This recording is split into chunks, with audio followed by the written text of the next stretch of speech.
I want to talk about ionic and electrostatic bonds. And I know many of you are taking chemistry. And the chemists have a slightly different take on an ionic bond than we do. The classic chemist's ionic bond is like sodium chloride. Sodium chloride we will never discuss in Bio 111. Ionic bonds are slightly different. I want to talk about them. Fundamentally, they're the same. It's a positive charge and a negative charge. There's no difference there. How they come about is slightly different. So let me show you what I mean. So I want to say in Bio 111. So when the chemists tell you a slightly larger story, don't be alarmed. So these are not due to very different electronegativities. That is, most of the time in chemistry when they talk about ionic bonds, it's going to be because they had very different electronegativities, and I talked about that last time. That's like electron theft, where chlorine steals an electron from sodium.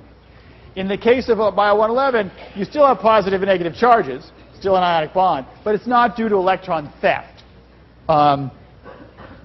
It's due to the most basic form, to unlike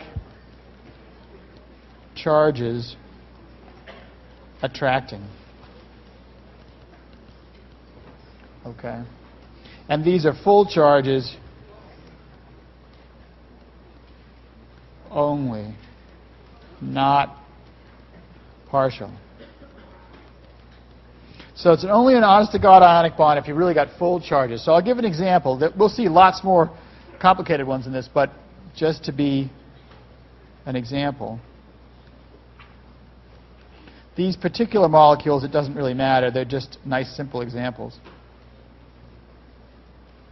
And then you have something like this.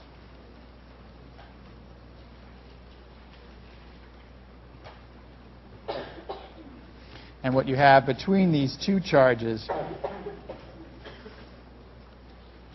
is an ionic.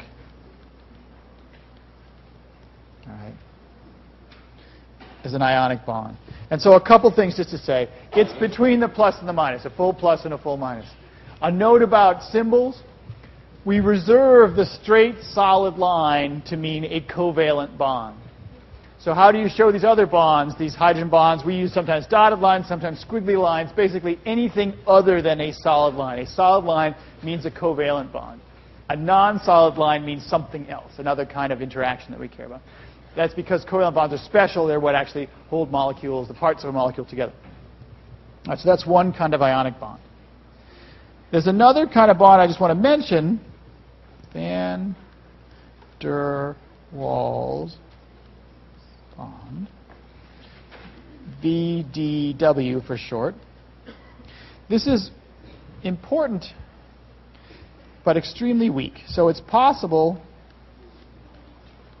between any two atoms. There are no special requirements whatsoever. It is the weakest bond. Okay? It is, however, always present between any two molecules, but only important when nothing else is possible.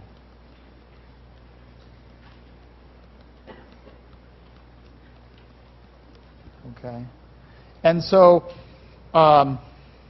if you take the case when we talked about those liquid gases, liquid hydrogen, liquid oxygen, liquid nitrogen, none of those things can make hydrogen bonds. A hydrogen in hydrogen gas is not special hydrogens. So they're only held to each other by van der Waals bonds. That's why it has such a low boiling point. It's easy to break those really weak van der Waals bonds. Right? And so the thing is, if we ever ask between any two molecules, are van der Waals bonds possible, the answer is always yes. Okay? So if you fall asleep and I ask about van der Waals bonds, you can safely wake up and say yes, because the answer to that question is always yes. Van der Waals bonds are always possible. Right?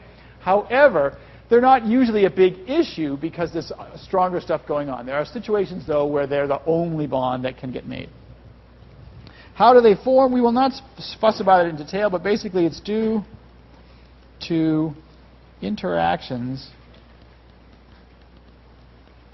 between random transient polarization of molecules. All right, so if I were forming a bond with the table over here, right, so they've got a cloud of electrons between us. You know, they're moving really fast. Sometimes by accident, there might be slightly more of them by the table. Even if we have the same electronegativity, it's totally equal sharing, sometimes the electrons might happen to be a little bit more over there, which means this is slightly negative, which means anything in the neighborhood that's slightly positive will slightly stick to it, but slightly. Right? So van der Waals is only a big deal when there's nothing else going on, and it's extremely weak force. But it's worth knowing about because it is there.